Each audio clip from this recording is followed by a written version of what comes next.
انی کنت من الظالمین، اور انہوں نے کیا، بے شک کہ میں ہی ظلم کرنے والوں میں سے ہوں۔ پھر اس کا کیا ہوا کہ پھر اللہ سبحانہ تعالیٰ نے ان کی اس پکار کا جواب دیا، فاستجبنا لہ، اللہ تعالیٰ نے آگے سے جواب کیا دیا کہ ہم نے اس کی دعا کو قبول کیا، دعا کو قبول کیا۔ اب یہاں پہ ایک اور بڑا خوبصورت چیز سمجھنے کی ہے، وہ کیا ہے، سچویشن کیا ہے۔ یونس علیہ السلام پانی میں گئے مچھلی کے پیٹ میں، اب مچھلی کے پیٹ میں ان کو پرابلمز کیا ہوں گی؟ آپ سوچیں جو شخص مچھلی کے پیٹ میں، اس کے مسائل کیا ہوں گے؟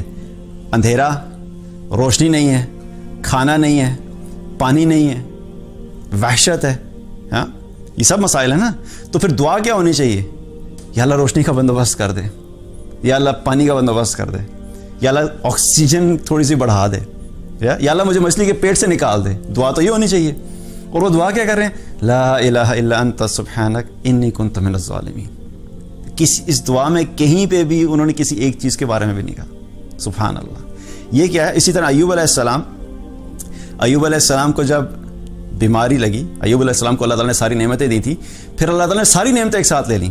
اولاد تھی، روایات میں آتا ہے کہ 15 بچے تھے، 15 کے 15 ایک ساتھ ہلاک ہو گئے۔ مال تھا بے حساب، اللہ نے سارا مال سے واپس لے لیا۔ صحت تھی، اللہ تعالیٰ نے بیمار کر دیا، اور ایسی بیماری کہ وہ جزام کے مرض میں تھے کہ ان کو سب نے چھوڑ دیا، شہر سے باہر لے کے چلے گئے، اور وہ نہ خود ہل سکتے تھے، نہ وہ بات کر سکتے تھے، نہ وہ کھا سکتے تھے، نہ کچھ بھی نہیں کر سکتے تھے۔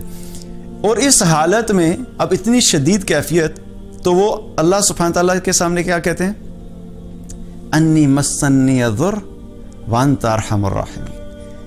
سبحان اللہ، کہ اتنے بڑے مسائل، اور کیا کہہ رہے ہیں کہ اس کا ایک ترجمہ کیا آتا ہے کہ یا اللہ مجھے بیماری لگ گئی ہے، ایک ترجمہ یہ کیونکہ بیماری ان کے اوپر آ گئی، ان کو لگ گئی تھی، لیکن اس کا جو ایک ترجمہ وہ کیا ہے کہ یا اللہ مجھے تکلیف پہنچی ہے۔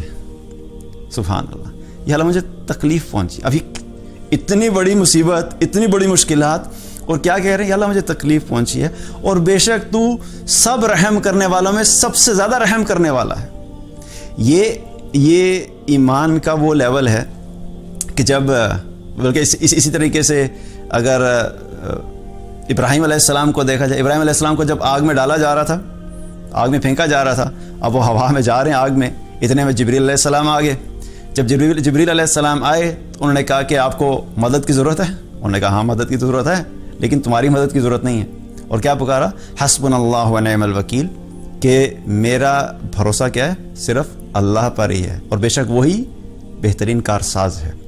تو یہ ایمان کا وہ لیول ہے کہ ان تینوں سچویشن میں آپ دیکھیں کہ کسی نے بھی اسپیسیفک مصیبت کو نہیں کہا کہ یونس علیہ السلام یہ نہیں کہہ رہے کہ مچھلی کے پیٹ سے نکال دے، ایوب علیہ السلام یہ نہیں کہہ رہے کہ مجھے مال واپس دے دیں، مجھے ویسے ہی صحت یاب کر دیں، مجھے سب کچھ ویسے ہی کر دیں، اور ابراہیم علیہ السلام بھی یہ نہیں کہہ رہے کہ اللہ آگ کو بجھا دیں۔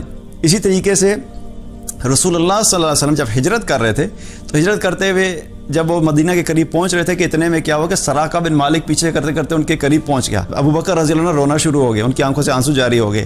تو آپ صلی اللہ علیہ وسلم نے فرمایا کہ ابو بکر رو کیوں رہا؟ انہوں نے کہا یا رسول اللہ مجھے یہ فکر ہے کہ یہ کہیں آپ کو نقصان نہ پہنچا دے، مجھے اپنی فکر نہیں ہے، مجھے یہ فکر ہے کہ آپ کو بھی نقصان نہ پہنچا دے۔ تو رسول اللہ صلی اللہ علیہ وسلم نے دعا کی، وہاں پہ کیا دعا کی؟ اللہم اکفیناہم بما شئت، یا اللہ تو ہمارے لیے کافی ہو جا جیسے تو چاہتا ہے۔ اب کیا ہے کہ دعا کیا ہونی چاہیے تھی؟ دعا یہ بھی تو ہو سکتی تھی ہماری سچویشن ہو تو ہم کیا دعا کریں؟ یا اللہ اس کے گھوڑے کو گرا دے، ہم یہی دعا سوچیں گے نا، یا اللہ گھوڑے کی سپیڈ کو سلو کر دے، ہمارے گھوڑے کی سپیڈ کو تیز کر دے۔ پاسبل سولوشنز کیا ذہن میں آتے ہیں، رائٹ؟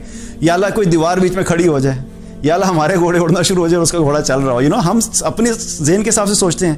لیکن یہ وہ تعلق ہے جو انبیاء علیہ السلام، اور پھر جب ایمان والوں کا بھی ایک لیول ہے، وہ کیا ہے کہ وہ اس سٹیج پہ ہوتے ہیں کہ پھر اللہ کے سامنے اپنی اسپیسیفک چھوٹی چھوٹی مشکلات کی دعا نہیں کرتے، وہ اللہ پہ ایسا کامل توکل ہوتا ہے کہ پھر اپنی ساری زندگی کے معاملات کو اللہ پہ چھوڑ دیتے ہیں۔ یہ ہوتا ہے نا کہ کسی کے ساتھ آپ کی محبت، عقیدت کا اتنا گہرا تعلق ہوتا ہے کہ آپ اس کے سامنے اپنی حاجت کو بیان کرتے ہوئے بھی شرم آتی ہے آپ کو، ہوتا ہے نا ایسا کہ میں اگر اپنی زبان سے کہوں گا کہ انڈائریکٹلی بھی اگر میں کہوں گا کہ اچھا ہمارے گھر میں تھوڑے سا کھانے کا مسئلہ ہے، آپ نے مانگا نہیں لیکن آپ کہتے ہیں کسی کے سامنے جا کے آپ کہتے ہیں کہ میں یہ کہوں گا کہ کھانے کا تھوڑا مسئلہ ہے، تو انڈائریکٹلی بھی جو ہے پتہ لگ جائے گا، تو اچھا نہیں لگتا کہ وہ مجھے پیسے دے دے کہ وہ یہ نہ سمجھے کہ میں نے اس سے پیسے مانگے ہیں، رائٹ؟ تو کیا ہے کہ انڈائریکٹلی وہ اتنی بڑی مصیبت میں، اتنی بڑی مشکلات میں ہیں، لیکن دعائیں کیا کریں؟ اللہ کی بڑائی، اللہ کی پاکی، کہ اللہ کو پتہ ہے، اللہ کو پتہ ہے کہ میری کیا سچویشن ہے، اللہ تعالیٰ خود ہی راستہ نکال دے گا۔ اب اس کا مطلب یہ نہیں ہے کہ ہم کوئی خاص اسپیسیفک دعا مانگ نہیں سکتے، مانگ سکتے ہیں، اس میں کوئی ممانعت نہیں ہے۔ اگر آپ کو مال کی تنگی ہوئی ہے تو اللہ سے ہم مانگ سکتے ہیں کہ اللہ ہمارے رزق میں برکت عطا فرما دے۔ بیماری ہوئی تو آپ دعا کر سکتے ہیں کہ اللہ ہماری اس بیماری کو دور فرما دے، یہ سب ٹھیک ہے۔